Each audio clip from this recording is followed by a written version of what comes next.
Welcome to Convo and Coffee, where every sip sparks a new story. And every conversation brews inspiration. I'm your host, Shenuka Fernando. And I'm your co-host, Movin Perera. Welcome to the pilot episode of Convo and Coffee. Man, episode 1, the big one. How has it been so far? Well, first let me say this. When I first got on board to this, now a little context. I'm pretty new to this sort of thing. This is the first time that I'm doing a podcast like this on such a massive scale, right? And this guy's got industry experience, so he knows what he's doing.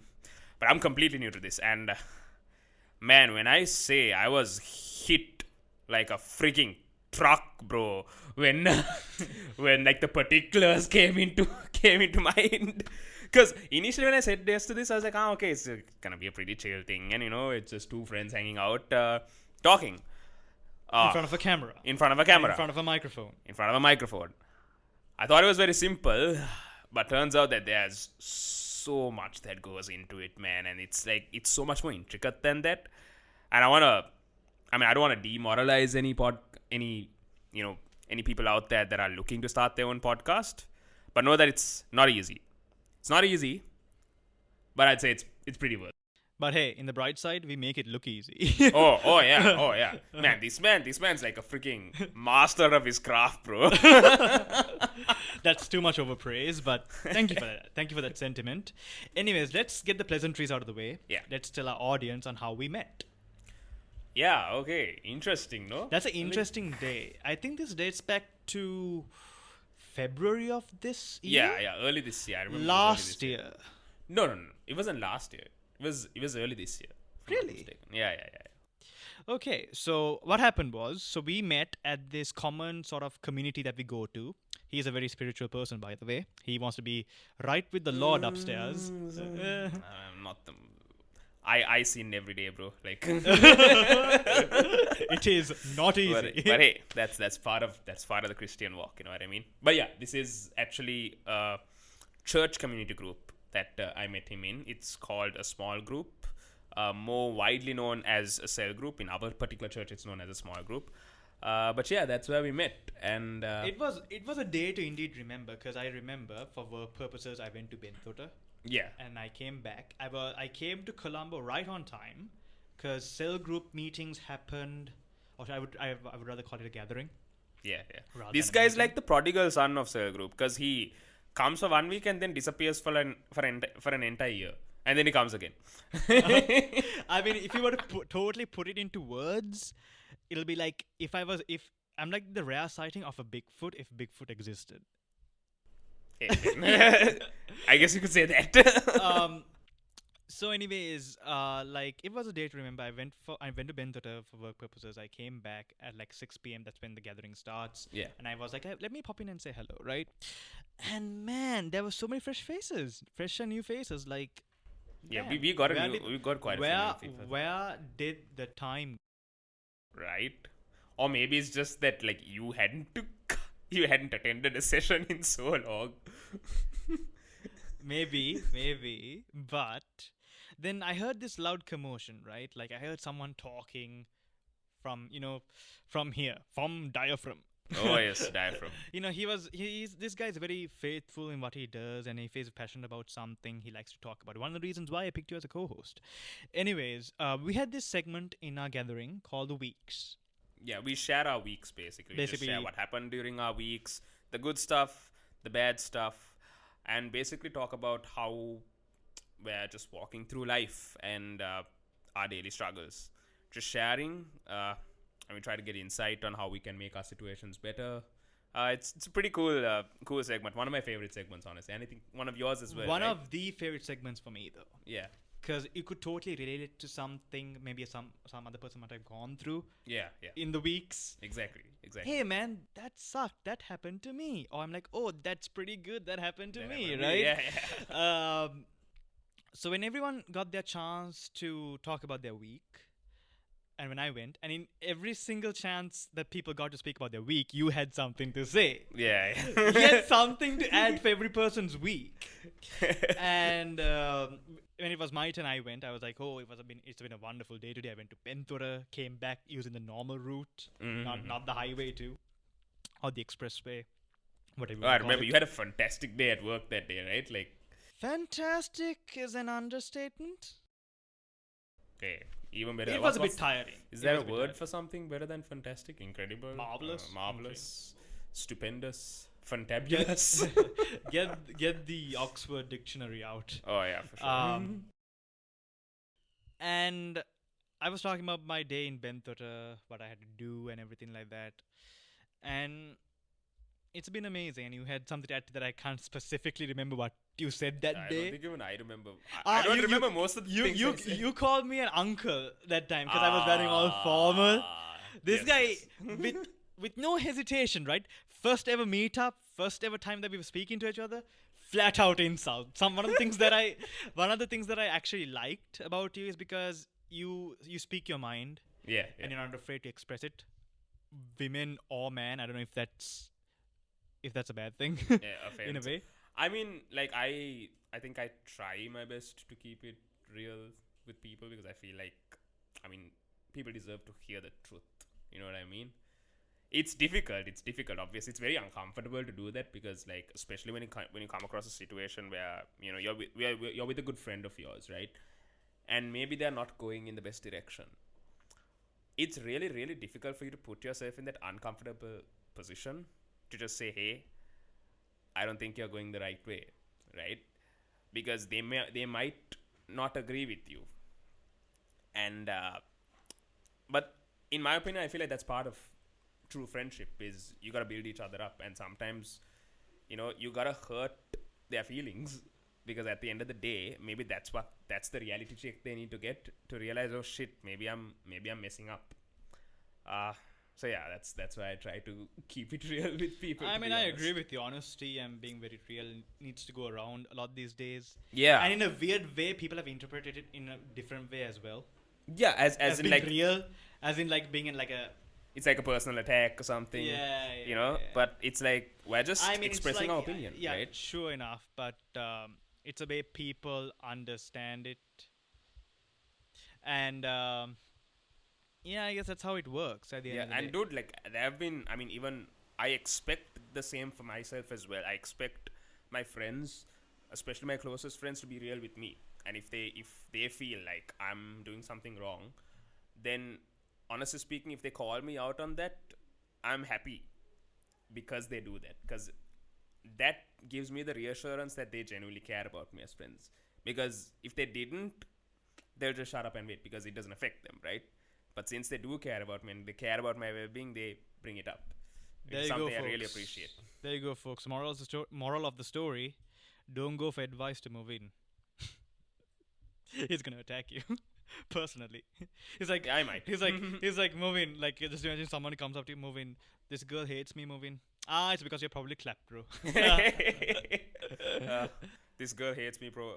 This girl hates me, Movin. Well, you need a facelift, bro. Man. I'm never gonna do that. I mean, like, I try not to at least. Yeah. So when I actually got to meet you and we had our first conversation going on, I was like,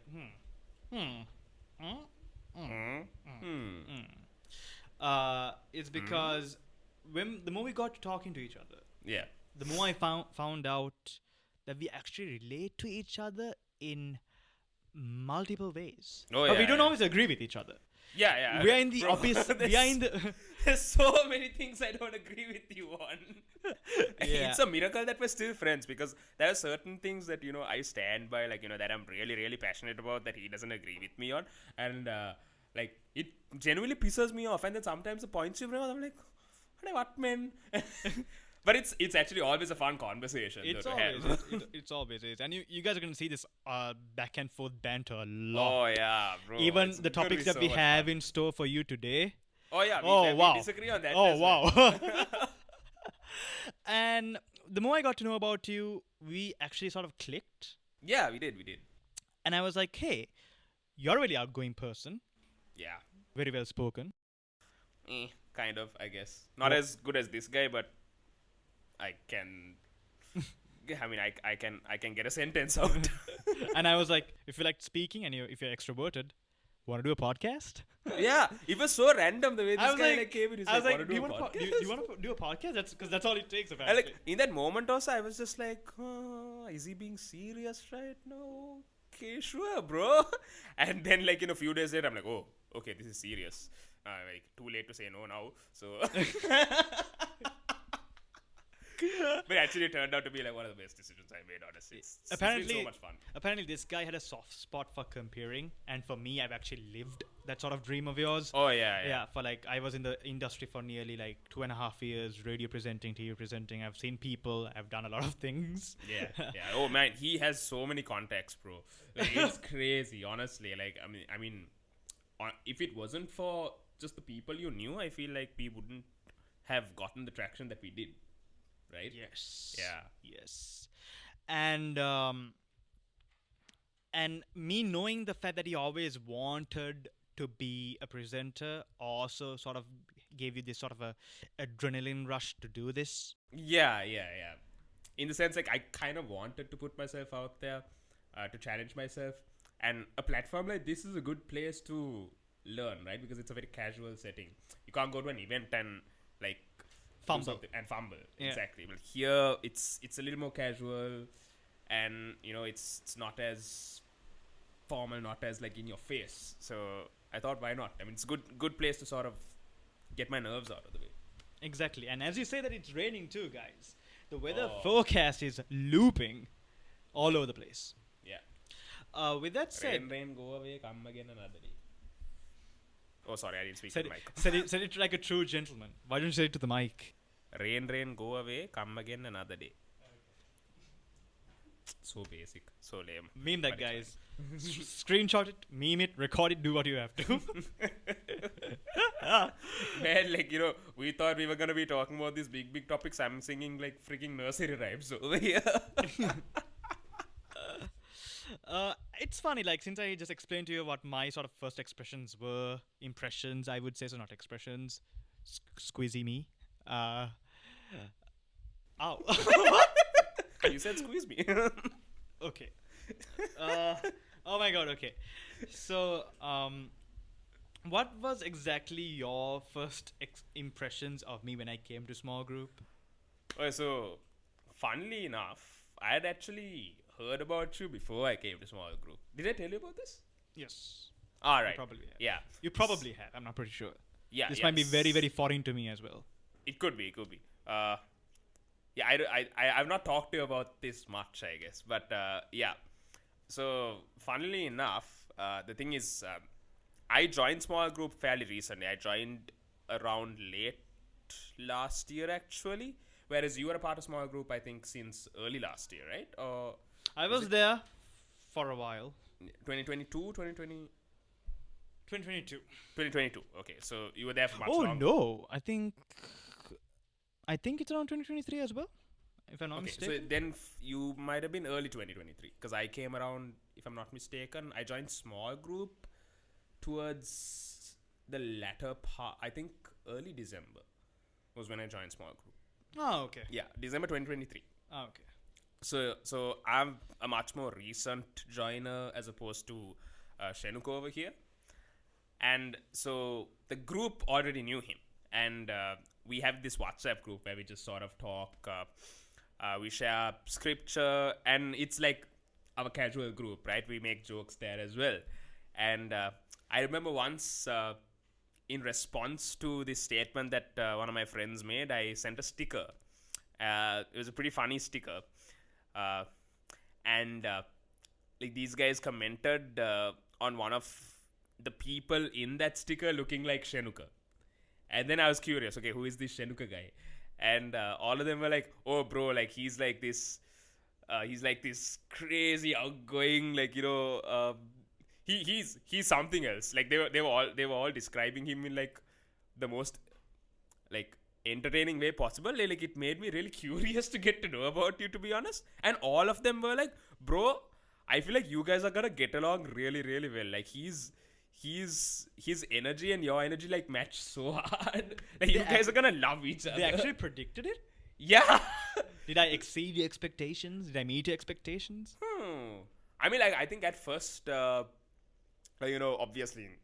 in the first meeting, it's you gotta give yourself a few minutes to get familiarized with each other and all. We all have that awkward phase, right? But I think after a few minutes, we just hit it off. Yeah, and I mean, another thing that we sort of connect on is that both of us are fairly, well, in terms of the humor that we like, both of us are a bit morbid in the sense that we like dark humor. Oh, really? And I thought I was bad. I think that's what connected us more. Oh, yeah. Of who can be the most disgusting between the two of us. Oh, yeah. And who won, actually? Who won I that think round? you did. I think you did, yeah. I can't be that worse. You did fire some good ones. Yeah, but I think you came up with some, like, comebacks, right? Maybe. Because I'm not very good at, like, coming up with dark jokes on the fly. But, man, this guy cooks up some good meat. Let him cook. That's what the kids say these days, right? All right. We need to remain PG. Please don't cancel us. But yeah, if out the get-go, we are cancelled. Not even episode 2, man. If you guys, honestly speaking of dark jokes, if you guys want a dark humor segment, like, definitely put it down on the comments, because we'd love to do something like that. Honestly. Really. In due time, though. We'll keep it light for now. Yeah. And and the more we got talking to each other, we've actually opened up to each other really rather quickly. Oh, yeah. About our traumatic past. Yes, we have traumatic past, people. Oh, yeah, we are that everyone type has of a people. traumatic Yeah. past, right? We've all got brain damage. We've all got a past, simply. Yeah. Even our editor, Mr. Diyon Fernando. I'm sorry, dude, what's your surname? You don't know your editor's name. Anyways, big shout out to Dion. He's been a tremendous help. All this equipment we won't be able to actually purchase without his help. Honestly. We wanted him in every step of the way. Oh, yeah, and I think he wanted to strangle us, like, in certain points, especially me, because I could tell there were, like, certain calls we had, like, from the tone of his voice. He's just like, I want to kill these guys so bad. I'm like, dude, this better be worth it. yeah, honestly. And man, whatever happens, I'm just happy that we did this, because, regardless of the outcome, I'm proud that I can say that this is something we did, right? We put the effort in, and we did. And whether it really picks up or not, I mean, it's us. Like, it's ours. So yeah, that's awesome. Big shout out to Dion. Like, Big shout thank out you to very Dion, much, man, Thank for you, being Dion. a part of this journey. Just to give you guys a quick background on how Convo and Coffee came to be. This was actually in the making for 5 years, if my math is correct, ever since 2019. It's long time. It's been a while. Yeah. And I was pretty emotional today when it's shooting day, and I was like, holy shit.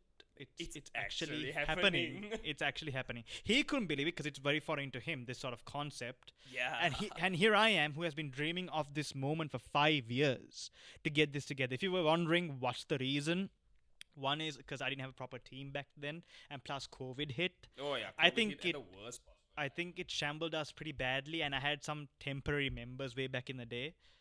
I really don't remember them anyways. Whoa. Anyways, I had some good... Sucks for them. It sucks for them.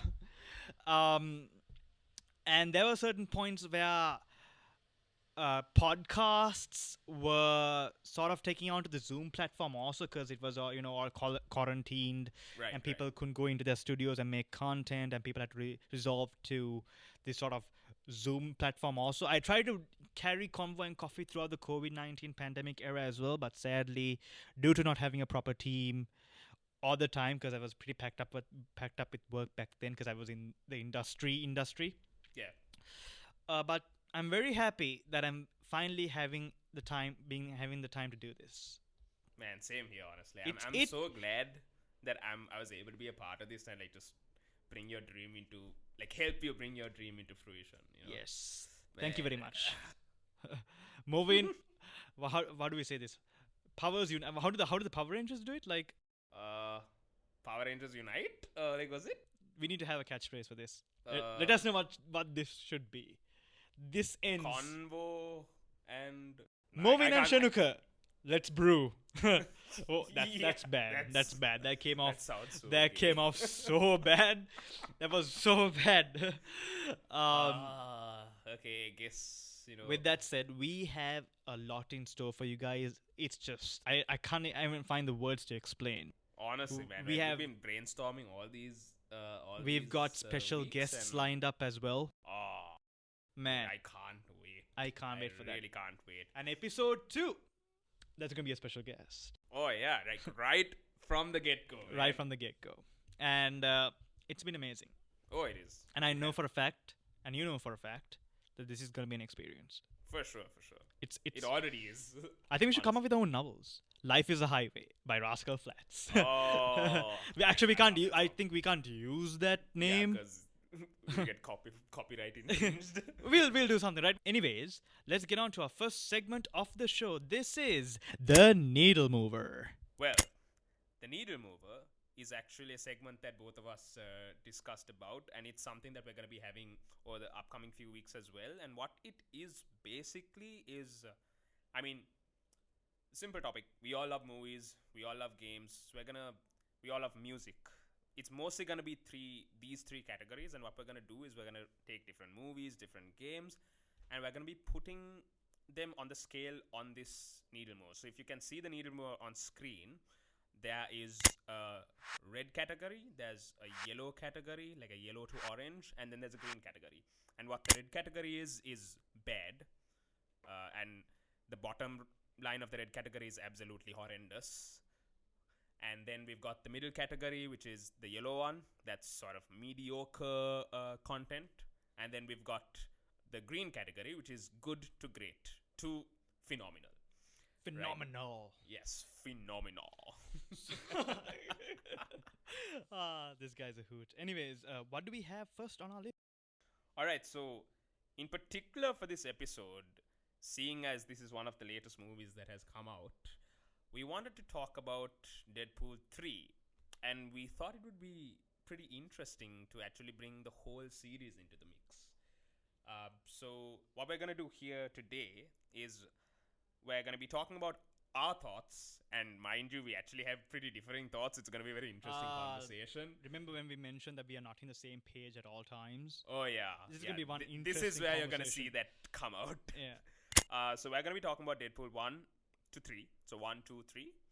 And we're going to be just talking about our personal thoughts. And both of us are going to be putting it on to the scale on the needle mover. Without further ado, man, let's hear it. Shall What are we? your thoughts, bro? Okay, what are my thoughts and where I'm going to place them? Shall we start with Deadpool 1 then? Yeah, let's do it. Maybe I shouldn't say it. Okay, so Deadpool 1, right, was an amazing movie when it first came out. Disclaimer. What he's about to say has the capacity to piss off a lot of people. Please don't cancel us. Continue. Oh boy, you guys are not gonna like me. Anyways, Deadpool 1 for the time was amazing. People went nuts over this. I've never witnessed this movie at the theaters. Really? Okay. Actually, I rent the DVD back in the day when we used to use DVDs. I think that's another topic for another time. Who still uses Man. DVDs anymore? Honestly, like, I have a Blu-ray. I have a few Blu-ray Really? discs. Because I watch movies on my PS4, so sometimes it's a novelty, honestly, you know? It is a novelty. Anyways, I actually particularly understood the hype around it because this is the first time we are seeing Deadpool in the big screen. Yeah. I mean, technically, it's not the first time that Deadpool was on the big screen. It's the first time Deadpool was done right on the big screen. Yes, he was in one of the X-Men movies, right? Yeah, X-Men Oh, Origins. actually, the Wolverine standalone films. No, it was the X-Men Origins movie. Wolverine Origins. X-Men Origins. Like, that's the name of the movie. Are we like in a? Are we dumbfounded in this now? Okay, guys, Is let it us Wolverine know- Origins or X-Men Origins? Let me know. I know it's X-Men Origins. I think it's And, Wolverine Origins. If it is X-Men Origins, this guy is going to need to get me a chocolate. And if I'm right, okay, if we're gonna do this, we're gonna do this right? If I'm right, you have to shave. So I'm saying it's Wolverine Origins. I'm bailing. Alright, fine. Let's do it. Because I'm so confident. So apparently, according to Dion, we are both right. Oh. So the title goes as X-Men Origins Wolverine. Wolverine.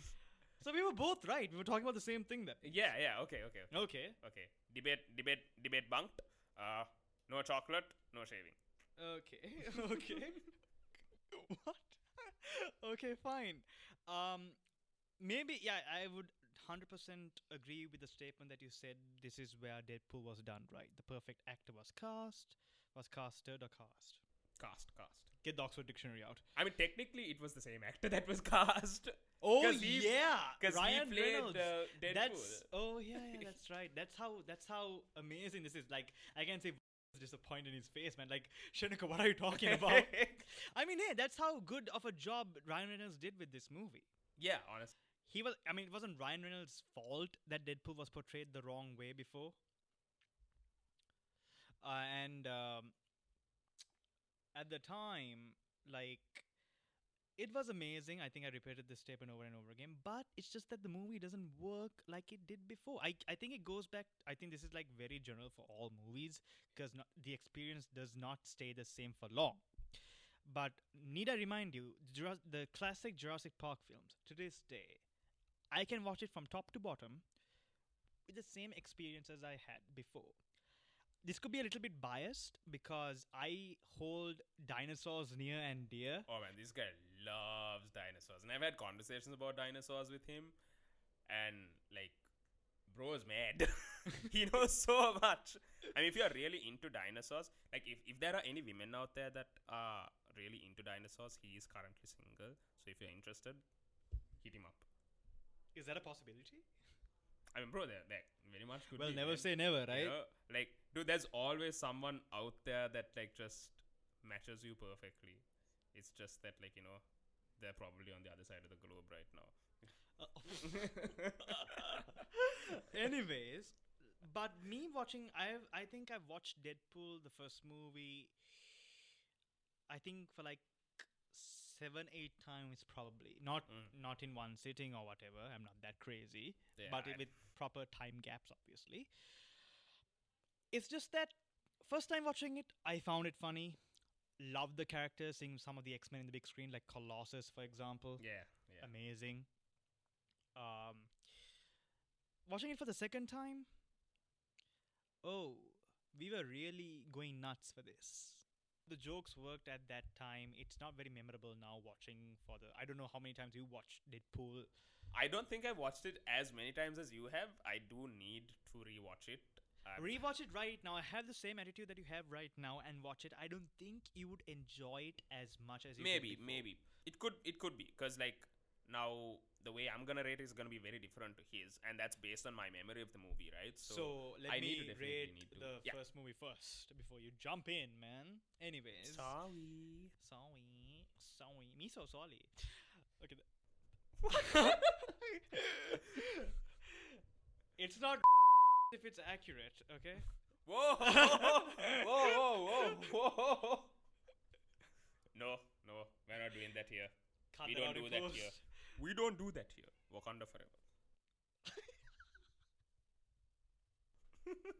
Oh wait, it's yeah. There's a cat. I know that you had a cat.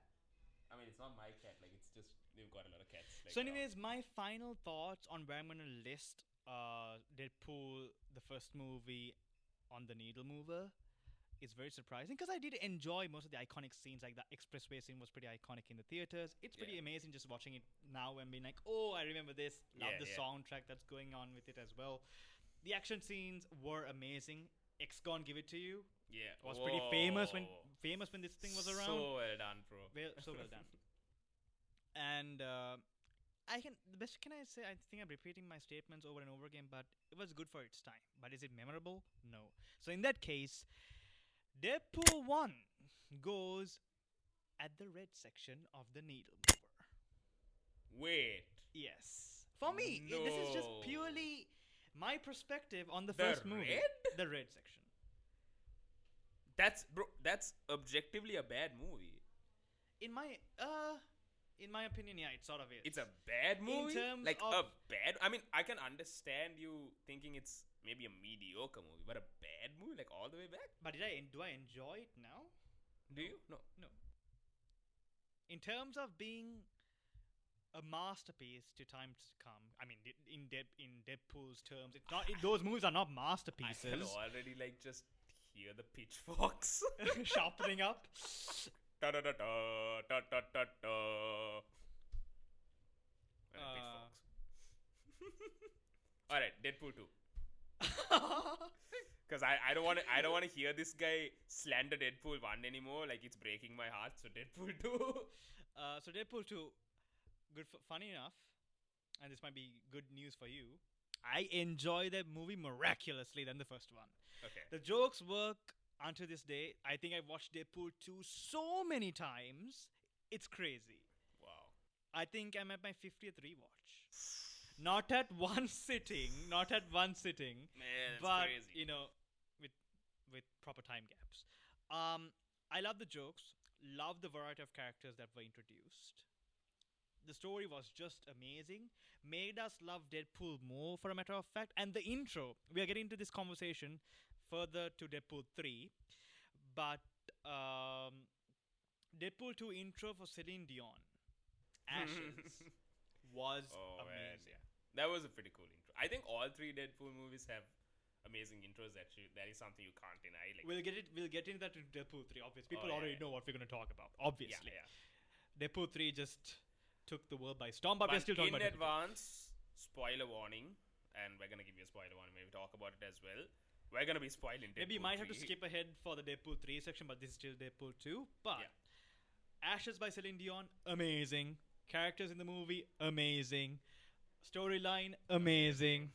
All in all, in my viewpoint and from my perspective, Deadpool 2 goes to the green section of the needle mover. Because it's amazing. Because it's amazing. It still works. Like I said, it's still memorable. It's still funny. Nothing is bland anymore. And I agree with you on that. Yeah. Honestly. It's a good movie. It's a really good movie. Okay. Deadpool 3. Deadpool 3. The moment you've all been waiting for, folks. Deadpool 3 was amazing. But did I go into Deadpool 3 full of excitement for Wolverine? Probably not. But I was excited to see Wolverine on screen. Finally see the yellow iconic jumpsuit in the big screen was amazing, because there were talks. I did some research on this. When they did the original X-Men movies, they tried to get Wolverine's character appearance right accurate to the comics, like the hair was pretty accurate, right? But they thought the yellow jumpsuit would look ridiculous, would look corny and ridiculous in real life. I thought that too. Kind of thinking about it until Deadpool 3 was released and exceeded my expectations. They managed to make that look pretty awesome. Yeah, it looked pretty cool. And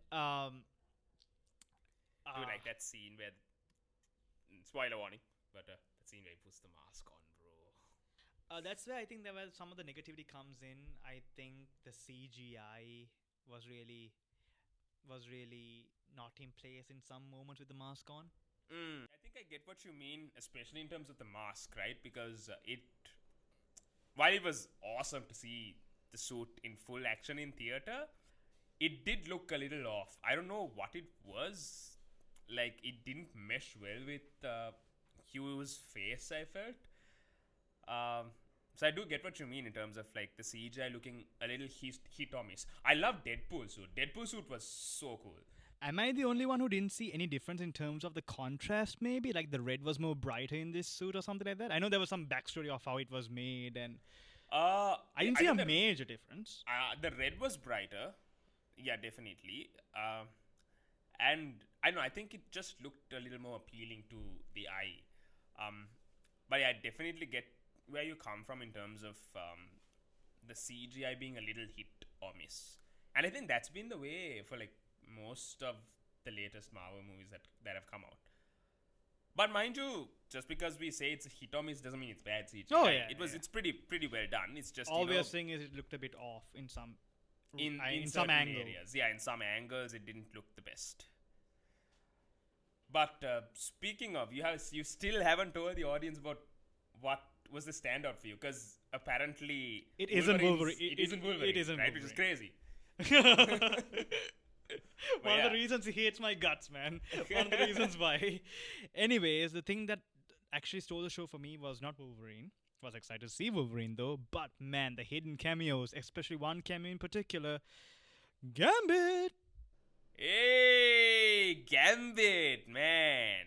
Okay, you need to tell me about this, because honestly speaking, like, I have to be honest here, I don't know much about this character. Neither do I. Once again, don't know anything from the comic lore. Expect the fact that he fell in love with Rogue in the X-Men cartoons. Okay. But besides that, I wasn't a huge I didn't know Gambit. that either. Besides that, I wasn't a huge Gambit fan either. But when I saw Channing Tatum portray that, because originally he was supposed to play Gambit in the X-Men solo films, Yeah. but instead, if he was replaced by the actor who played in John Carter. Yeah. Right. I don't remember his name exactly. Exactly, but he was actually, honestly, a good Gambit. a good Gambit. The costume wasn't there, but he got the moxie right. The Yeah, charisma and he was one right. of the better. I think a lot of people shit on that movie, to be honest. And yeah, it is not a great X-Men movie, but there's aspects of it that were pretty good. And I think a lot of people liked. I don't remember his name, but a lot of people liked his portrayal of Gambit. Taylor Kitsch. I'm probably not pronouncing it right. Taylor Kitt. With Right? Kitsch. Right, Taylor Kitsch. We're butchering Taylor's name, man. We just call him Taylor because that's the easiest name that we can There's pronounce. so many Taylors out there, dude. Like, Don't let me get started on Taylor Swift. no. No, that's not an area that we That- would like to go. That's an episode for another day. We can go hours and hours on that. We're gonna get cancelled again on that episode. Anyways, like I said again, he got the charisma right. That Gambit got the charisma right. In this instance, Channing Tatum got everything right. Maybe not the charisma as such, but he got the Cajun accent right. The costume was accurate. I know it was not in the power of Channing Tatum, but more of the production and the design is from Deadpool 3. Oh yeah, I don't know much about Gambit's character, but ever since you started But talking I about him, fell in love with Gambit when I saw Channing Tatum portray that character. oh dude, Then I did my research and blah blah blah. yeah, Here we are. and like you were speaking about the suit, it's actually genuinely really well done, because I remember you talking about how you really know Gambit through the show, right? The X-Men, the original TV The show. original animated series. When did it release? It was something In the 1980s or 90s. Yeah. And a remastered version was done pretty recent. Yeah, it was just this year, right? Yeah. The thing is, I saw characters from that show, and I saw Gambit as well, and they've done a very faithful recreation of his suit. So I was very happy with that, honestly. And I may not know much about the character, but he was definitely every steal he was. Shit, I'm messing up my words. I'm so sorry. But every scene he was in the movie, he stole the show. Mm-hmm. Yeah, it was fantastic.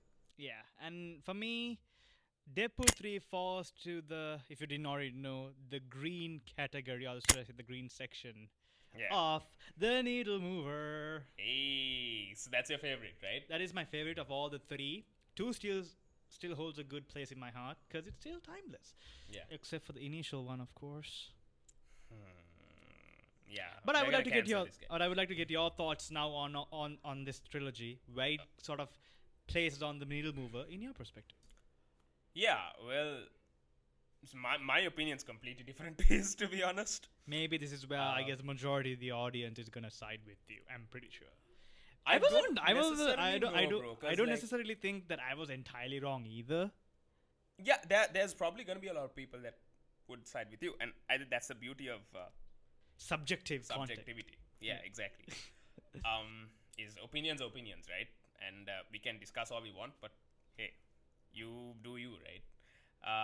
But yeah, Deadpool 1 for me, I think definitely out of the 3 movies was my favorite. But again, I should take your advice and I should probably go rewatch it. Maybe I might think differently, but as it stands now, based on the knowledge I have of the film currently, it still stands as my favorite Deadpool movie, because that was such a brilliant introduction to the character. Ryan Reynolds did a fantastic job. I think as a movie, as a plot line, that was the movie that flowed the best out of the three. And it had everything. It had the humor down, it had the action down, it had the character done right. Like everything you need for Deadpool's character to work, Ryan Reynolds understood. 100%. And I don't think there's anyone out there that can play this role as good as he does. He's basically embodied it, you know? Just like how you can't see anyone else play Wolverine, you can't see anyone else play Deadpool. And yeah, this first movie, I think one of my favorite aspects about this movie in particular was the action, especially because this was, if I'm not mistaken, the first proper R-rated movie that we got from Marvel.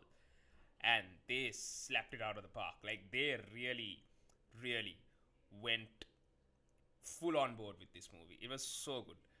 So, if I'm putting it in the needle mover, it's definitely very high green. I think if I'm looking at it from percentage perspective, I'd say it's a 90%. It's a really good movie, in my opinion. Very few flaws. And obviously, no movie is perfect. But I can't think of much that was wrong with this movie. There are little things, but that's obviously minor nitpicks. And coming on to the second movie, this was another fantastic outing. And honestly speaking, in my opinion, all the three Deadpool movies are good movies, right? But the second one, in my opinion, wasn't as good as the first. It's still pretty close. Wasn't quite up to par though. Because I guess like what I loved about the first one was how fast paced it was. And the second wasn't as strong in terms of its pace. But I think what it lacked in terms of pace, it made up for with the depth that it gave Deadpool as a character. Because Deadpool 1 had him being just like the asshole, the crazy, out of pocket dude, right? But Deadpool 2 is the movie that really strips him down as a character. And I mean, they humanize him in Deadpool 1, but they really ground him in Deadpool 2. Like, that's what I loved about that movie, is the heart that it had. It was a pretty... I mean, and you'd never think that a character like Deadpool, right, as batshit insane as Deadpool, could be emotional. But that's what they pulled off with that movie, which I really appreciated. So I think just for that alone, it deserves a really good spot in the needle mover. And I would say that is also a green for me.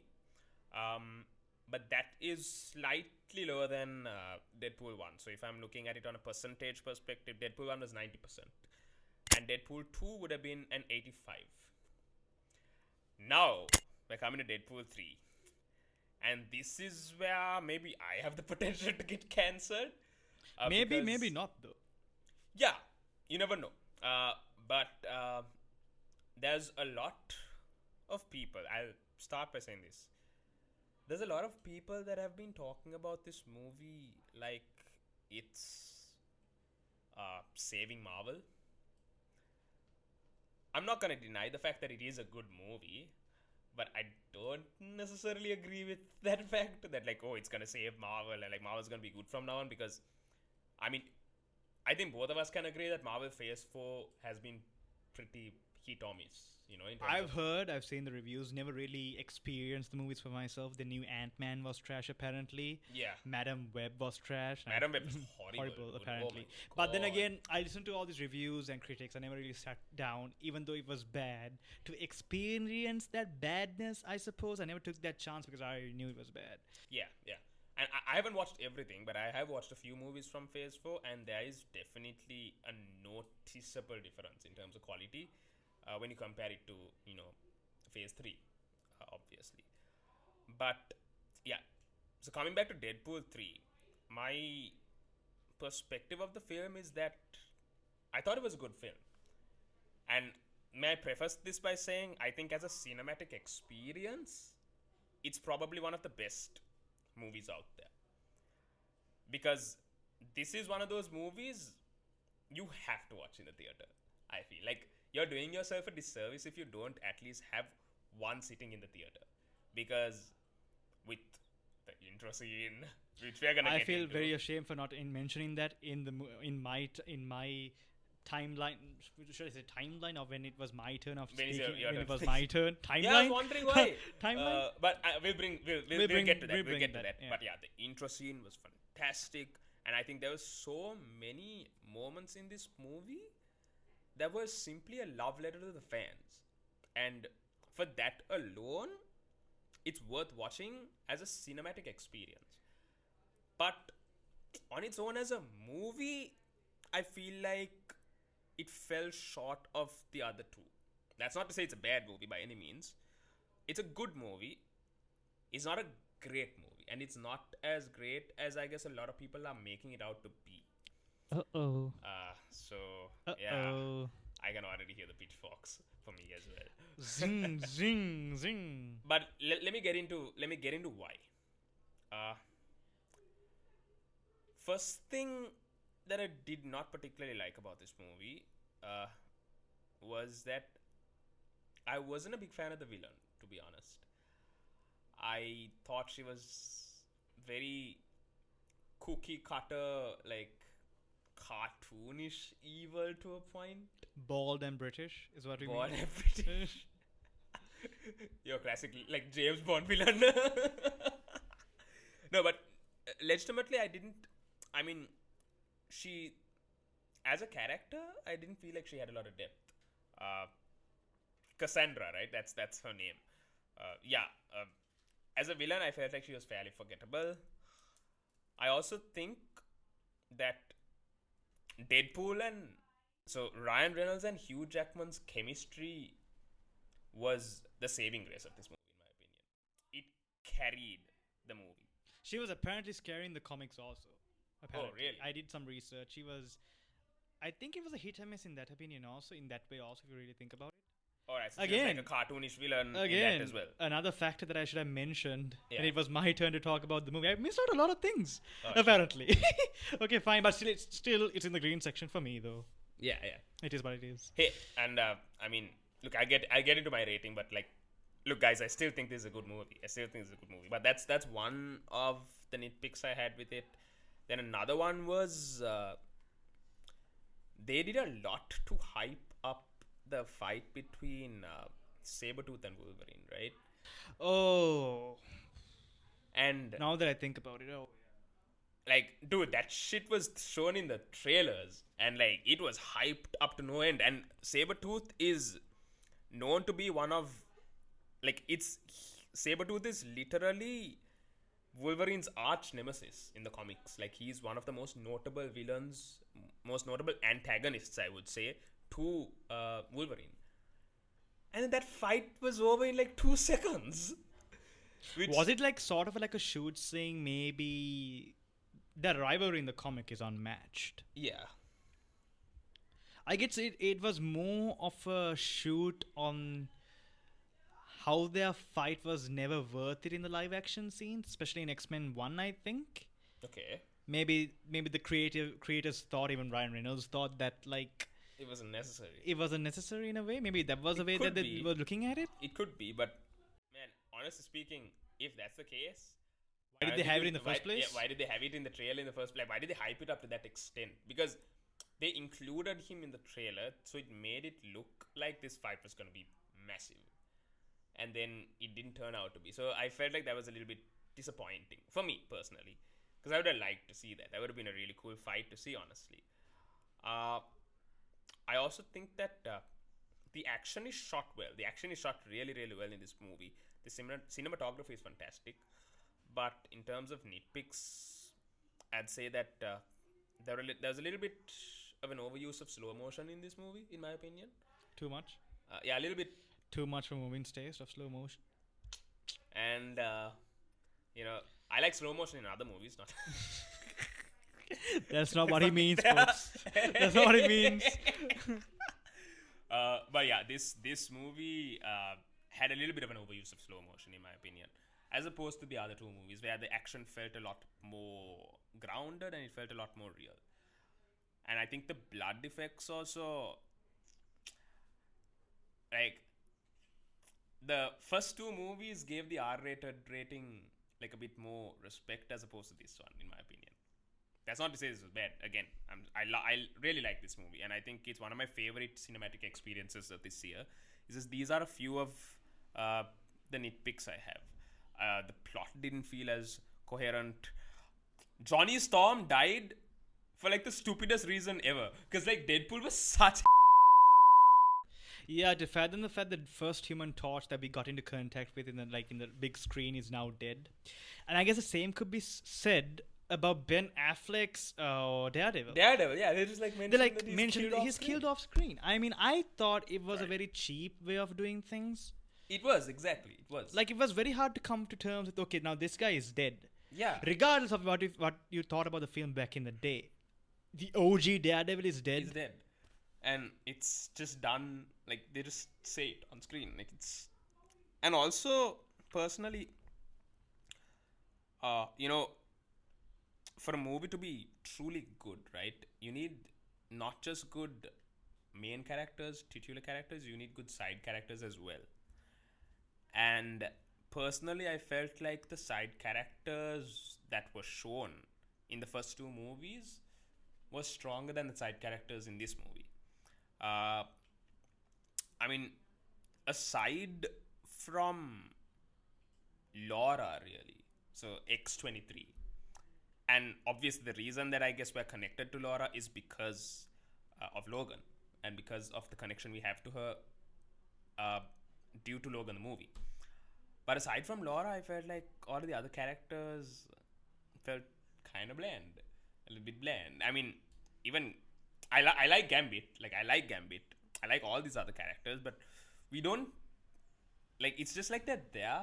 We don't get to know much about them, uh, like about their story and stuff, and that's something that I would have liked to see developed further. And my my biggest gripe, and honestly, this is not a negative per se. This is actually just like an observation, I would say, is to be perfectly honest, I feel like the whole Wolverine being included in the MCU, being brought back into the MCU, I guess no, transferred from Fox to the MCU, kind of felt like a marketing stunt. You know what I mean? Because you think they should have left it at Logan, the movie. Yeah, I mean, it's not that I'm unhappy because it was a good movie, and I mean, I loved seeing Hugh Jackman in this movie. Can I make a confession? Yeah, tell me. I never watched Logan to this day. I think we're gonna need to cut the episode. I'm gonna need to beat this dude up. And are you serious, I haven't. Call me what you will. I haven't. dude? Oh my god. Okay. Uh, you're gonna add that to your bucket list because like that is No, that like is probably one of the most. see, one of the reasons why I didn't watch it because of Wolverine is doesn't matter that much to me. I'm sorry if these are harsh words. Okay. But Wolverine, particularly, is not like one of my favorite superheroes that I would like. Like for Star-Lord, for instance, like I made sure to watch the trilogy of the Guardians of the Galaxy. But Wolverine watched X-Men 1, 2, and 3. Never really continued from there, right? Okay. I was pretty emotional when they said in Logan he passed away. Yeah. Yeah. It was pretty much of a big deal. But hey, he's back now, although it's a different type of Wolverine. Like Yeah, you said, marketing stunt. Does it matter? It was a huge marketing stunt. It was a huge marketing stunt, and to be honest, I mean, we know how Phase 4 is. We know that it's not been the greatest. I also heard like there's something I read something a few friends also of mine told me about. I don't know to what extent this is true, but apparently, actually, Deadpool 3 was initially never meant to be a movie with Wolverine in it. It was actually just supposed to be sort of a road trip movie, and then like things go wrong. So it was I don't know supposed how to be- that would have been like. Actually, I don't know how that would have fared out. Yeah, you never know. And that's the thing, right? Like, so the thing is, um, I feel like this whole idea of bringing Wolverine back was done as sort of a course correction. It was like damage control for the current state of Marvel. So they just decided, okay, you know what? We'll bring Wolverine back because like the fans love Wolverine, everyone loves Logan. So like we'll bring him back, and that'll keep the fans happy, and that'll hopefully make them forget about the fact that Phase 4 hasn't been that great. You know what I mean? Okay, so what does this mean for the Needle movie? Where are you going to place Deadpool 3? I mean, these are pretty harsh words. I wish I had this much of time to talk about Deadpool 3. I was like, Gambit was awesome. The story was awesome. And to add to your review or your take on the movie as well, I think the whole thing about what they did with the girlfriend was like totally trash. Okay, Or is it? It's his wife, right? Which one? In the movie, Yeah. his wife, they broke them up. Oh, right. Yeah. That came out of nowhere. Literally in Deadpool 2, he literally steals Cable's time warp thingy, brings her back to life, and in the third movie they break him up. That's a little weird. But okay, if I'm back to like the Needle movie, because I guess we need to pace things out a little bit. I'd say this is, if I could put it between an orange and green, because it's a good movie. I don't think it's so bad that it's like an orange or a red, right? But it's like just maybe borderline on the green. So I would say in terms of a percentage, it's probably a 70%. In my 70%. opinion. 70%. So it's between the green and the orange board for you for Deadpool 3 and the Yeah. Needle movie. So it's a decent movie. But hey, don't you think you should really put it in the green just for that intro though? Ba ba ba ba ba. You make a good point. You make a fair point, sir. Yeah, I guess we'll bump it up to an 80% just for that intro. But in the NSYNC. scale Bye. wise green? Yeah, green. Why I mean, not? it's still green. It's a dark green, but it's a green. A green. Yeah. So with that said, this segment comes to an end. The Needle Mover comes to an end.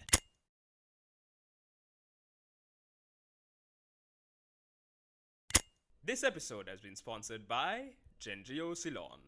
What is Gengio Ceylon, you may ask? Well, it is a clothing line that combines the latest fashion trends with high quality materials. Whether you're looking for casual wear or something more formal, they've got you covered. Plus, they also offer a range of sizes to ensure a perfect fit for everyone. And not only that, Movin, they'll be running a promotion for the next collection of rip shirts. What are rip shirts, you may ask? These shirts that we've been wearing throughout the entire episode. And not only are they the bestseller, you're wearing the best-selling color. Really? Does it look good on me? Of course, Movin.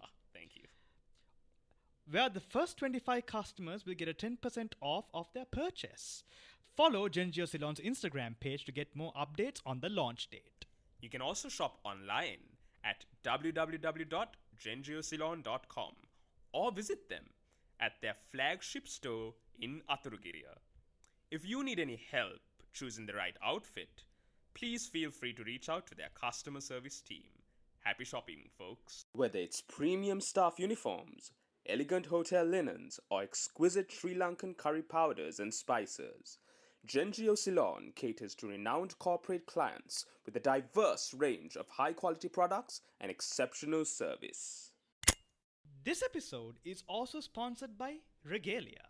Regalia is all about transforming your business with the latest tech solutions.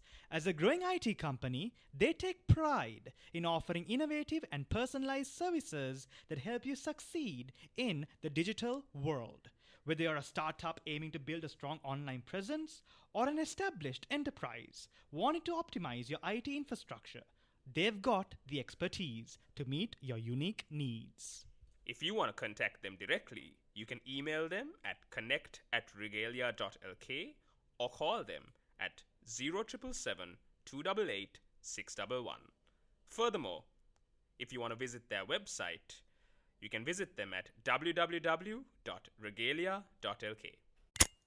Movin, I'm kind of hungry, man. Do you got anything with you? Well, it seems like you're in luck, because it just so happens to be that Mama's Brownies is one of our sponsors as well. No kidding. Oh, yes. And they've actually been kind enough to send us this beautiful box of assorted brownies. This is actually called the Choco Love box. And it has, get this, 12 brownies. 12. And they're all different flavors. 12 brownies, Yes. 12 different flavors. Yes. Can I please have one? Yeah, sure. Why not, man? Dig in.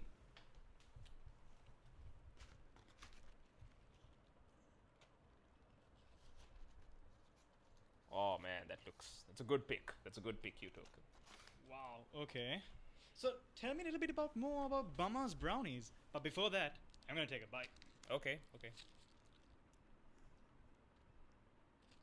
What do you think? It's amazing. Please tell me more about this place. Okay, so starting off as a cozy cafe in Kolpiti, Mama's Brownies was founded in 2018 by Mrs. Seema Shazan, a mother of three who turned her passion for baking into a thriving business. Starting from her home with no formal experience, Mrs. Seema's rich, fudgy brownies quickly gained popularity, leading to the opening of another outlet in Havelock City Mall as well. Beyond her delicious treats, Mrs. Seema is also dedicated to community service, training individuals from underprivileged backgrounds to become independent bakers and supporting local charities as well. The cafe offers a large range of confections, including brownies, cookies, milkshakes, and custom orders, making it a go to spot for sweet lovers everywhere. And if you want to get your hands on some of these delicious goodies over here, like this assortment box right there, you can contact Mama's Brownies on 077 0404 353. I'll also leave their Instagram handle and their Facebook handle down below, and you can go follow them right now. Trust me, they deserve the follow. And yeah, honestly speaking, bro, the wait is long enough. I think I'm gonna dig in. Not only you, I'm going for a second round. Can I have another one? Oh yeah, 100%. Here you go.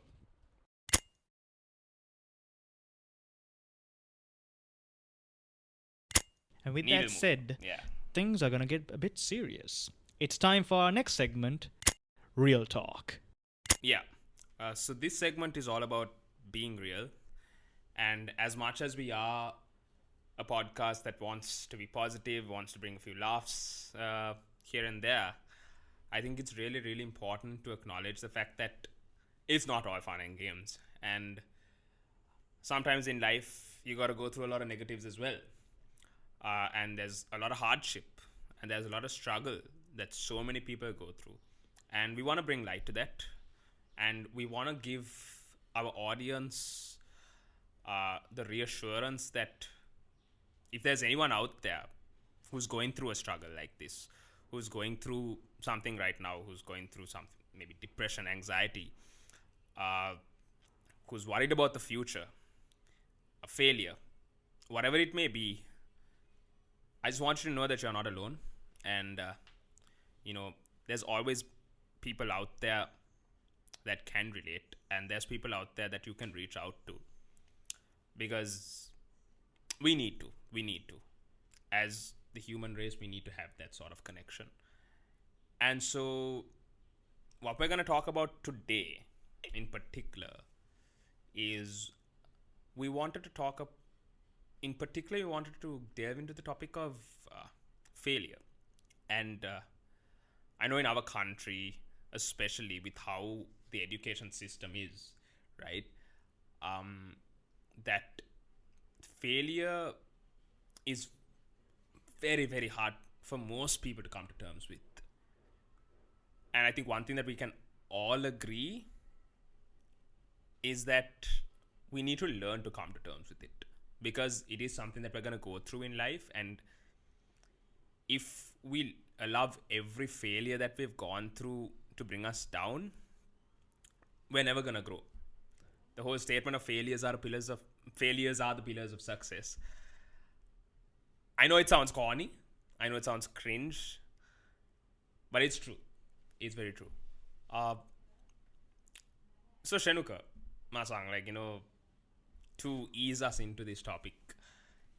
in terms of failure in your life, is there anything that you would like to share? Because I know you've been through a lot, and I know like we had this conversation before, and I don't want to delve too deep, but I know into the details. But I know especially in school there was quite a bit of I guess judgment that you faced, right? Oh, yeah. 100%. Yeah. And then again, I don't blame for those judgments at all either. Yeah. It's just because I was a horrible student. Everyone agrees. Yeah, I agree. Okay. I was a horrible student. But then again, in life, it's just that I to this day, I don't know how I survived 11 years of school. I think most people don't understand how they did. I really don't. Because just remember the olden age days when we got up to go to school like 4:30, 5:30 in the morning. Oh my gosh. Get in our vans at 7 o'clock in the morning. Man, I can't even, I mean, it's been so long since we really did that, and I can't even fathom waking up at 4 o'clock in the morning anymore. I mean, I do wake up at 6 o'clock, but still, it's tough. It's really, really tough. I don't know how we managed back in the day. Mm-hmm. And school life in particular was okay-ish. Okay. Long as you had friends with you, it was all good. I was having the time of my life in school, but not necessarily the academic side. Yeah, I think a lot of us... I think that's that's almost implemented 90%. in all of us. Yeah, that's 90% of students out there is, hey, do you like school? I've heard this answer to this question so many times, it's practically annoying at this point, but it's so true. Is when anyone asks you, oh, how was school? Or oh, how is school, right? Most people are gonna be like, oh, it's boring, but it's fun to meet my friends. Have you noticed that answer? Almost everyone says that answer. So I mean, the whole point of school is for the academics, right? But everyone talks about the academics being boring and being absolutely annoying and just so soul draining. And the part that they talk about positively is the fact that, oh, I get to meet my friends and we get to play. We got the interval and we get to do activities together. We get to build bonds and stuff like that. And it's just crazy to think about how, as a society, right? If so many people think about school in that way, doesn't it beg the question that maybe the school system as a whole is inherently flawed? You know what I mean? Mm-hmm. Yeah. Because I mean, let's look at the way we are sort of, our education system is in terms of grading us, right? This whole idea that, oh, if you're an A-star student, you're gonna make it in life, Oh, 100%. Right? I know you can personally relate to that. I can personally relate to that Right. because I was a student. But I think you and I can both agree. Yeah. We go to work every day, right? Yeah. We faced our interviews. Trust me, it's not that I'm saying that teachers do. They're trying to prepare you to be pretty good in life. Not gonna lie, not take anything. I mean, there's from certain skills that matter. For instance, if you're gonna do accounting, I'm in the accounting field, right? mathematics. You need mathematics, right? Yeah. And it's fair enough. So, and for instance, obviously, if you're gonna be a doctor, you need to know science. You need to know those subjects, and it's very important. But does that apply to all aspects of life? I don't think so. Nope. And I mean, you remember how it's funny, right? How back in school, you remember the arts kids? People used to sort of laugh at the arts kids because, so if you're the smartest of the smart, then you're a science student. Okay? If you're not smart enough to do science, You're a math student. no, you're a commerce student. Not maths. Maths is also pretty smart fellow. People who do ad maths and stuff like that are pretty smart.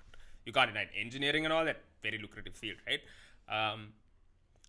So the guys who are not smart enough to do maths and science are the ones who do commerce. And who are not smart enough to do commerce, who does art. Yeah, the ones who are dumbasses, who are considered dumbasses in school, are the ones who do arts. But bro, I mean, I've just been coming to realize this like on the daily more and more.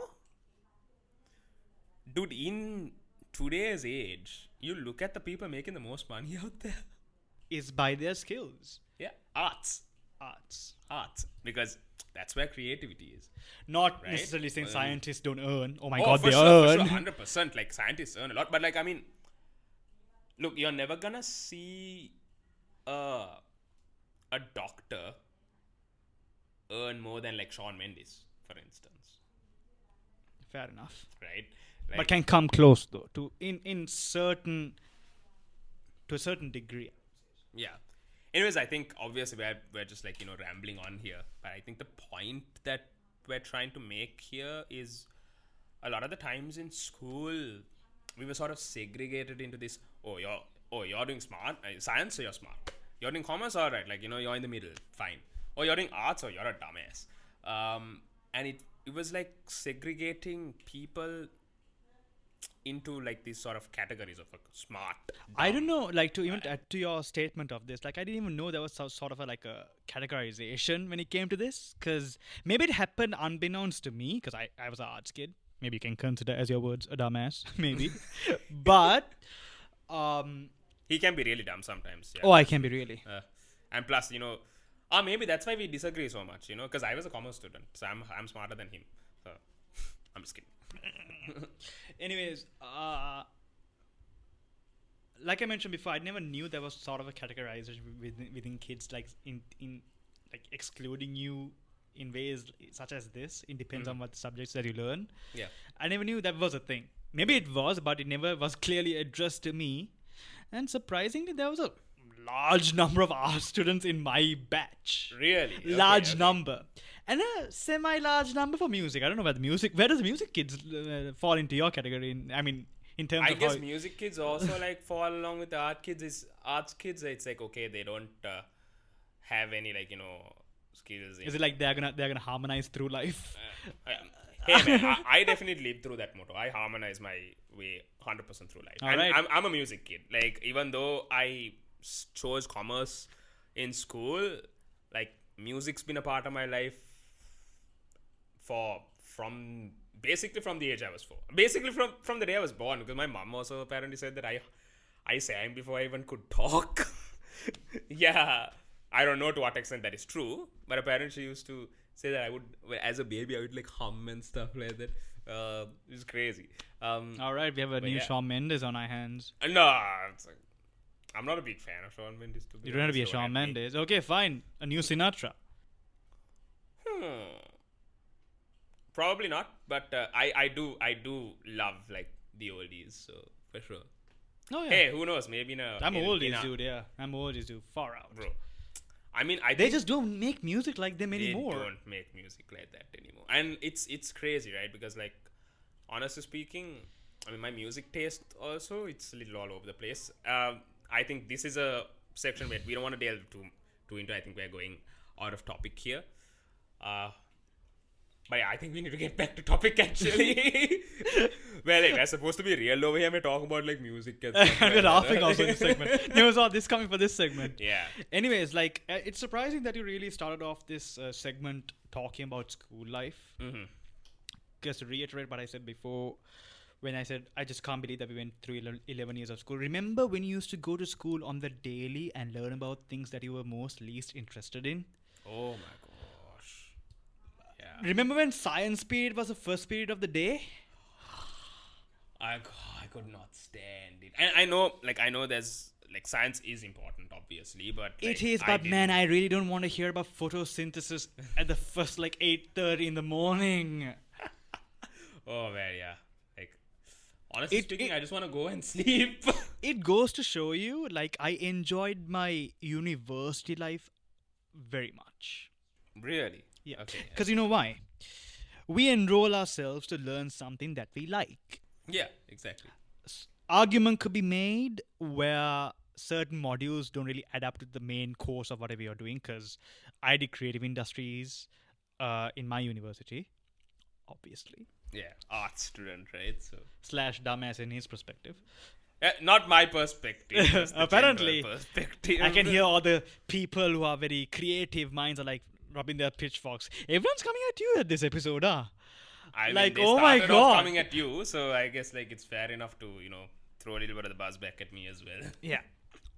Anyways,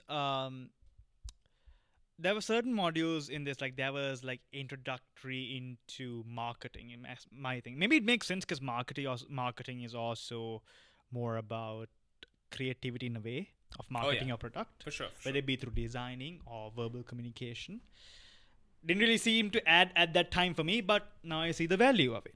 Starting our own brand. Exactly. Everything comes full circle, Honestly, doesn't like, it? marketing is like, even as a creative on just a fundamental level, everyone needs to know how to market. Even a musician needs to know how to market, because you got to get your music out there, for instance, right? And an actor needs to know how to market, because they need to get people to. I mean, they need to showcase their talent to the world, right? So, marketing is important anywhere, I would say. It's a very important skill. And Right. the reason I think kids tend to excel more in university is because they love what they do. Yeah, that's true. Don't get me wrong, there are positives and negatives in university also. Oh yeah, 100%. Because Don't get me started. Dion is like. But in terms of applying yourself, excelling in yourself, in terms of your skill and what you want to do, I think I love the study structure in universities more. Because 24/7 or on the number of days you go to uni, you're learning what you like to learn. yeah. So in that aspect, I think this is probably never going to happen, but I do prefer a timeline. I'm going to say timeline because it's going to happen in a multiverse somewhere, not in this timeline that we live in. I hope schools are just like that. We Yeah, get to yeah. pick one subject. Okay, fine, there'll be a couple of modules that are not really related to whatever that you're doing, but you put up with it Yeah. for the sake of liking what you do. Man, people would start to like schools more. For sure. And also, I think we need to come to a point where we get out of this mindset that everyone learns the same way, right? Because there are some, brilliant kids out there that never come to the point where they realize that, because they're rejected by teachers, because maybe they don't learn in the same way that people in general learn, right? For instance, there are some people that learn through, there's visual learning, right? And then there's some people that learn through reading. There's some people that learn through listening. Now, me personally, I prefer, for instance, listening to a lecture as opposed to reading a notebook. Because for me, the whole process of reading is a bit boring for me. You know what I mean? And I don't know. I've undiagnosed. I'm pretty sure I've got ADHD. That's probably the reason. But yeah, that's me. That's the way I learn, and I've come to realize that. But that is not the way you learn, right? That may not be the way Dion learns. There are different ways in which different people learn, and I think it's important for teachers, as part of their job responsibility, to identify that and to cater accordingly. I know it's difficult though, because you look at a classroom environment with like so many kids, right? Our school used to have like 25 to 30 kids per classroom. So obviously 32. Yeah. So you all had 32. So exactly, it's massive, and it's hard to individually cater to people in an environment like that. But I personally feel like maybe if that's the case, then we need to reduce the size of classes, at least, to accommodate more people, and to just accommodate different types of learning. And obviously, the way this starts is society as a whole becoming more open-minded. Because I don't know if you watched, if you watched this video. It's a very popular video, and it's a pretty old video as well, to be honest, if you really think about it. Prince EA. Have you heard of him? We're going back to the past here. Oh my god. Okay. It's pretty long time. But I think what he said about school still holds true. Technology has advanced. Our infrastructure has advanced. the the way we eat, the way we live, everything has advanced. But you compare school, like centuries ago, and you compare school today, it's still the same. Why hasn't it changed? You know what I mean? And that's like something to really think about.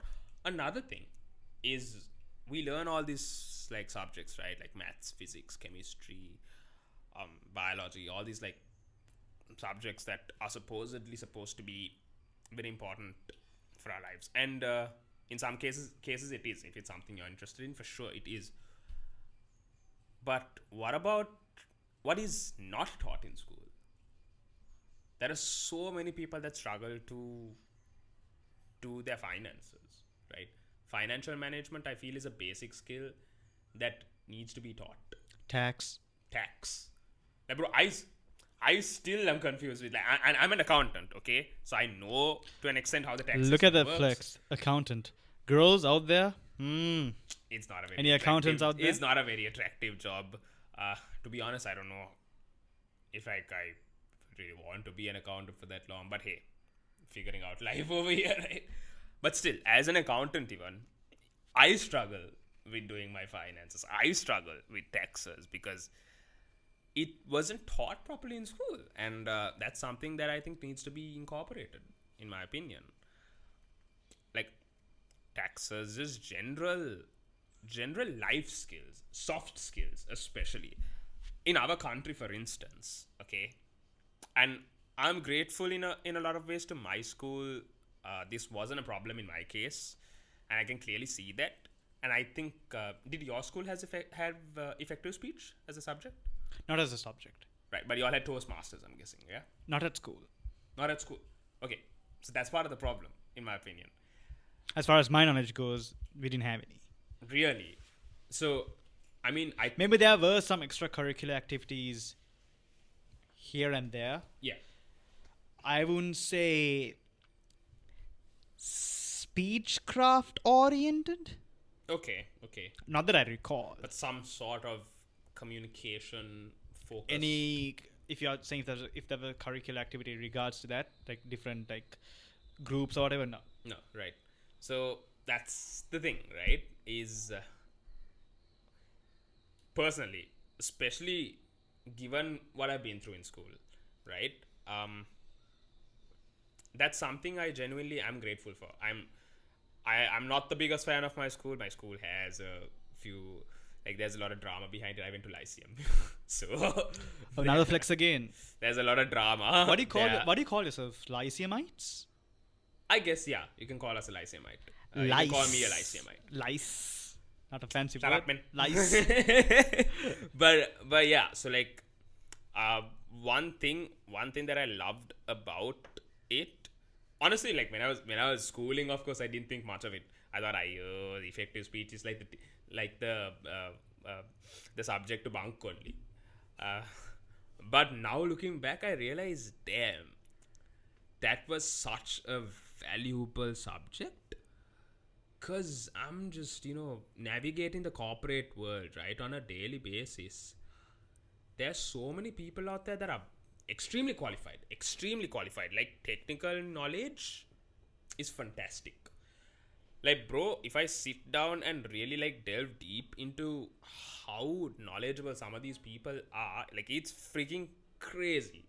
There's so many people that can't communicate properly, and because of that, it creates, how do you say this? Like, how am I going to put this into words?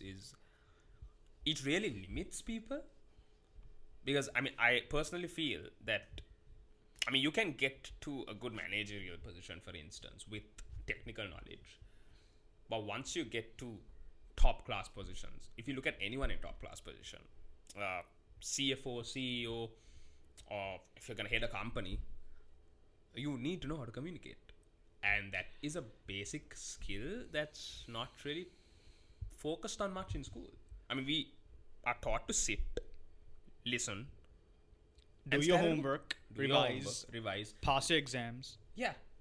So people can write like gorgeous essays, and people can write like these beautiful soliloquies and whatever you call that, right? But they can't talk. and solve annoying equations, and they can't talk. That, man, I agree with you. I mean, think about it. Like, that's a basic skill, right? I mean, as a human being, you need to be able to communicate if you want to get anything across. Because you can be the smartest person in the room, right? You can be the most technologically. Did I say it right? Tech savvy. Yeah, that. I'm always here savvy. I'm always here for you. Thank you. Tech savvy person in the room. If you don't know how to get that message across, to add to that, I think like I said before, the good and the bad of universities, right? Yeah. Not coming at any particular lecturer, but there are some lecturers out there who may know the subject 100%. That's like the most basic need. If you're going to teach a subject, you should know the subject. Exactly. But if you don't know how to communicate that knowledge to someone who doesn't know the subject, that's a massive problem. That is a massive problem, 100%. Because I've seen lecturers butcher the English language like unlike any other. Oh. I think people should really understand if they were to do a job. Because surprisingly, nowadays it's like, oh, if you know the subject, screw if you don't know how to communicate, you'll excel in your job. But people don't understand it. You'll be able to do that to a certain extent. Yeah. Yeah. Bro, I've seen friends talk about their colleagues, right? Where they're working in good companies. And apparently, okay, he or she might be good in the subject. Like, for example, like, you're an accountant, right? Yeah. Basic needs of being an accountant, math. Fine, You need strong analytical skills, math. You need to be able to solve problems. Basically, finance is math, right? Analytical skills. Math. Exactly, math. Yeah. You can do the most fanciest equations. I don't care.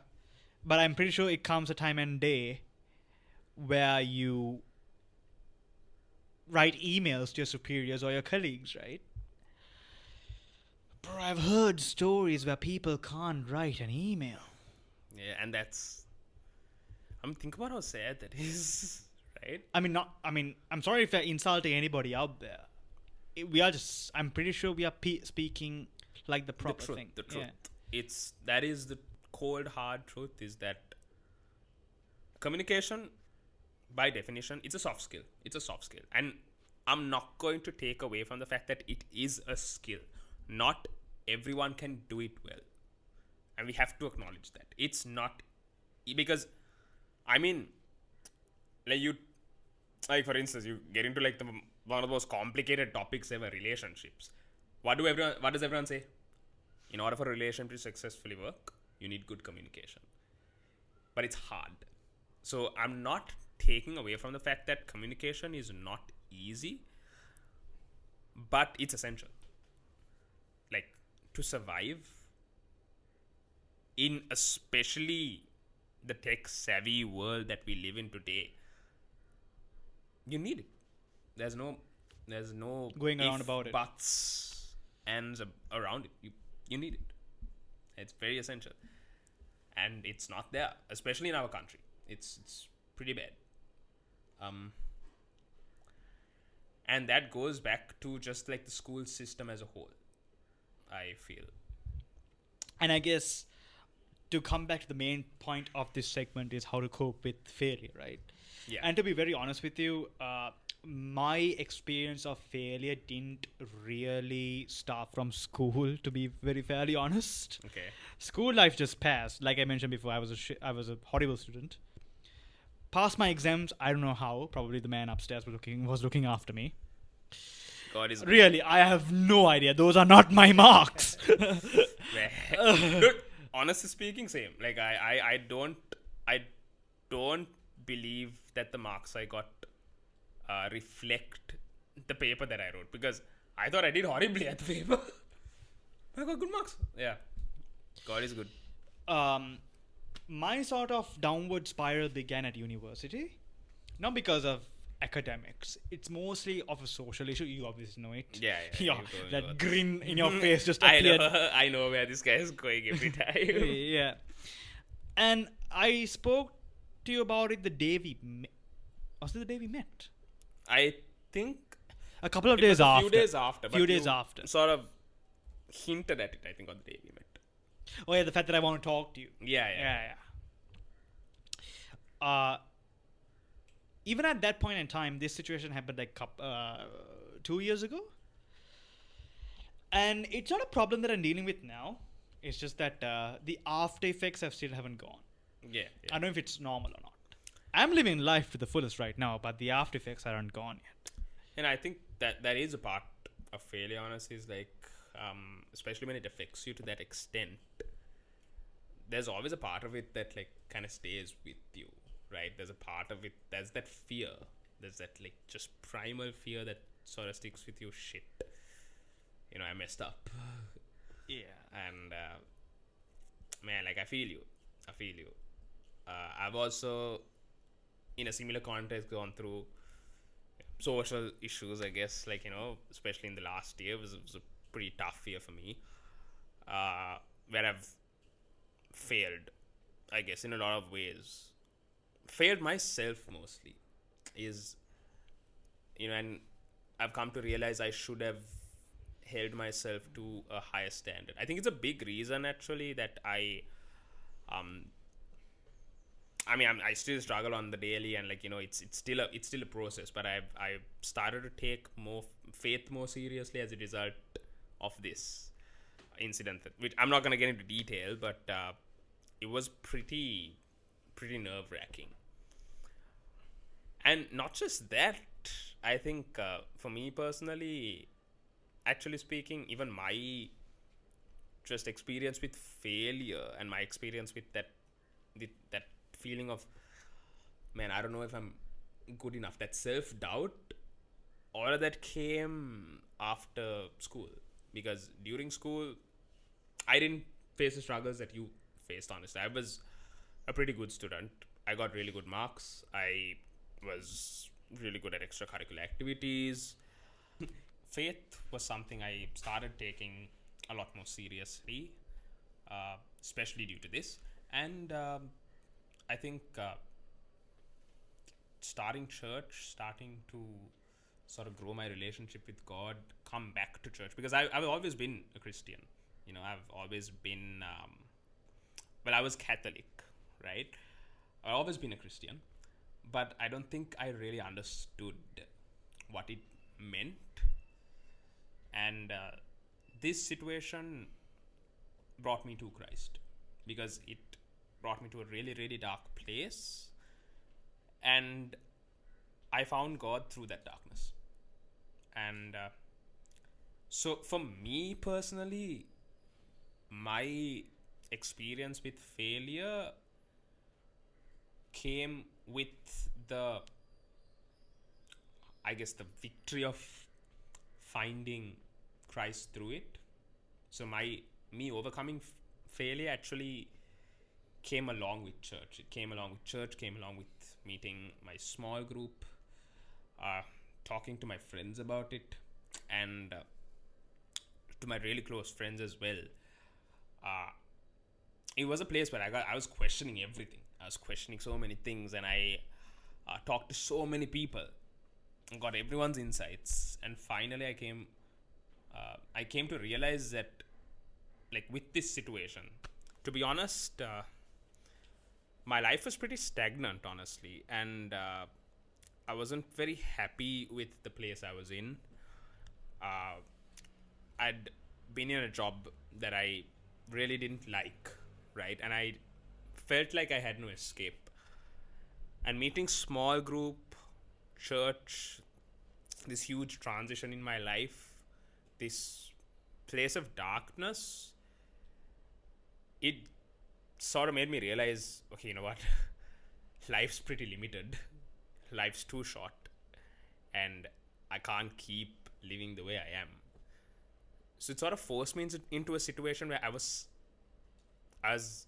supposed to take a step. I was supposed to take a step out and just push back against everything that was putting me down. And I had to fight back.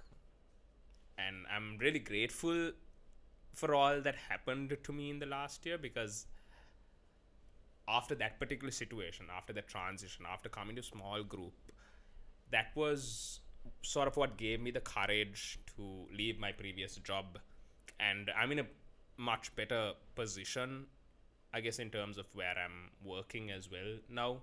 My work hours are a lot more flexible, and there are ups and downs, of course, but I like where I am right now. I like where I am right now a lot more than where I was before. And honestly speaking, a big contributor to that was just God. And God working through people in my life. He worked through so many people in my life. He's worked through you, I think, in a lot of ways as well. And he's worked through a lot of my friends, and I'm very thankful to him. And the truth is that I still fail, honestly.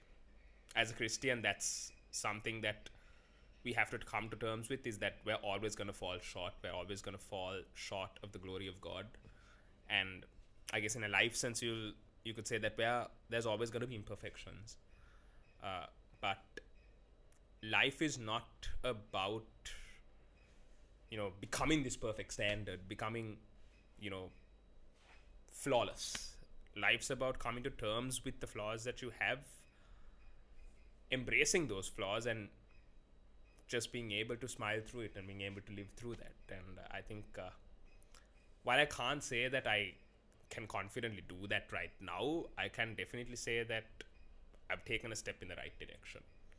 And I needed to go through that pain. I needed to go through that period of adversity to come to that realization. If I wasn't in that dark place, I wouldn't have made the decisions I made to come to where I am today. So I'm grateful for the pain in a lot of ways.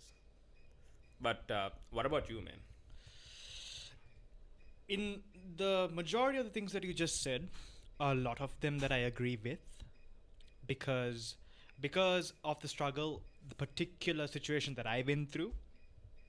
And I know that's the only situation that I've gone through to go down towards a downward spiral, which is pretty sad thing to, sad thing to say. 22 years in this life, and I only had one traumatic situation, while plenty of other people have many. 22 years on this earth, I only have one, and that one particular incident changed me a lot in drastic measures. Yeah. Just like you, after going through this situation, I came across small group, met you. Told small group my problem, told you my problem. And also, in a way, with God and with time, mostly, I was able to heal. I'm not fully healed yet. I still see nightmares. None of us are, bro. None of us are. Sad truth, yeah. I think it hurts less. Yeah, for sure. It's not necessarily that it doesn't hurt anymore. It's just that you learn to endure it, because the hurt never leaves you. Especially because I know you, and I think one of the reasons that both of us relate is because inherently we are fairly sensitive people, I guess, in a way, right? I know, that's probably a bad thing. I don't think it's a bad thing, personally. I think that is good to be sensitive, but it also is hard, because things hurt a lot more for people like us, And in my opinion, I know society loves to put this this message out there of strength being, big macho man, or muscles and stuff like that. Strength comes in many ways. Strength comes in many ways, and I think a form of strength that is not given enough credit in today's society is the ability to continue to do good, to continue to be kind, to continue to be generous, to continue to have grace when the whole world puts you through hell, right? When you're put down, you're battered, you're bruised, you feel like you have no way out, and by all means, it makes sense for you to want to be hateful. It makes sense for you to want to push back and want to take revenge, but you still choose to be graceful and to hold yourself to a better, higher standard and keep pushing through without hurting people. I think that's an incredible form of strength, and I think that's a strength I admire a lot. It's something that's pretty rare in this day and age, but it's something that deserves credit. It deserves acclamation. You know what I mean? I'm 100%. Sure you'd agree as well. 100%. Right? If I would say the moral of this segment is all this topic in particular that we would like to give the audience is that if you're going through something, this has been stressed enough. Yeah. Enough podcasts have been talking about this. Enough influencers have been talking about this. We're not saying anything new here. New here. Right? But we want to say it because it has to be said. Because until 2 years ago, I thought I was indestructible. I wouldn't see myself in a counselor's couch. And it happened. After that situation, I went to a counselor. Wow. Yeah. I never thought the Shenuka would see a shrink one day. Like, man, it's great. In some people's eyes, maybe my situation wasn't that bad to get help, but I wanted help because I wasn't in a good place. People could barely recognize me. Oh yeah. I don't think I knew you back then, but like, I think the people who knew you definitely, you told me saw that drastic change. A lot of people left. Yeah. That's a different story. But all in all, what we're trying to say is if you need help, don't be afraid to get help. I know ego gets in the way like it did for me. Never thought see a day and age where I would be in a counselor's couch, which I repeat, I did fall into a counselor's couch at the end of the day. And it's not a bad thing. I'm grateful for that. Yeah. And here we are doing a podcast. Exactly. Sometimes you need to understand that, like I know we love to create this narrative of, oh my god, sorry. I know we love to create this narrative of, we got to go through life alone. We got to be independent. We've got to know how to figure things out by ourselves, which I do agree to an extent. Of course, you need to be independent. You need to have a certain level of backbone to yourself because life's going to hit you. And life's not going to wait for you to be ready for it. So you better be ready. Always expect the unexpected. Yeah, always expect the unexpected. But I also think that it's important for all of us to have a healthy support system through that. And I don't think that it's wrong to ask for help. And I don't think that it's particularly right to force yourself into the frame of mindset of thinking that you need to do it alone because you don't.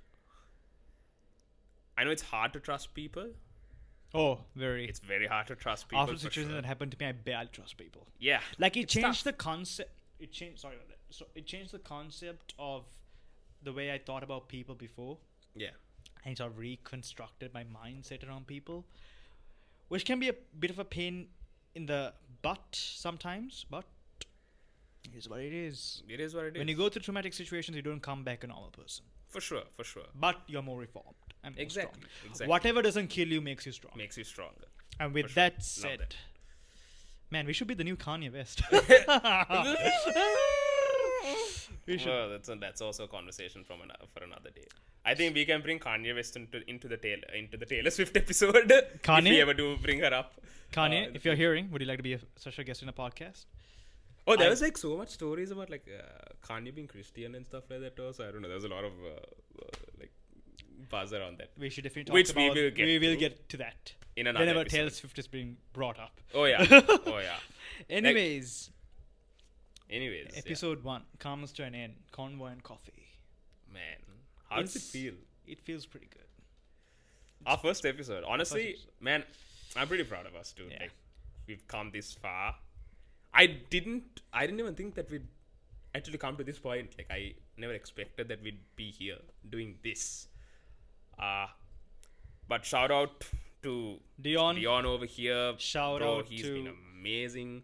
Shout out to you for being a wonderful co-host. And to you too for, like, bringing up this idea and for encouraging me, because we did so many demos before this and I wasn't that great. I know today also there would have been a few places where I maybe was a little iffy, but he helped me a lot, honestly. And I think if it wasn't for your encouragement and if it wasn't for you pushing me, I wouldn't have been able to sort of sit and do this with you guys today. So I'm very grateful for that, man. So with that said, all good things must come to an end. But don't worry, we'll catch you next time on episode 2 of Convo and Coffee. Of course, Diyon over here would work his magic, and all our social media platform links will be displayed right below here. Go and give us a follow, subscribe, like, and with that said, stay safe, folks. Stay safe and take care. Cheers. Bye. Cheers. Bye.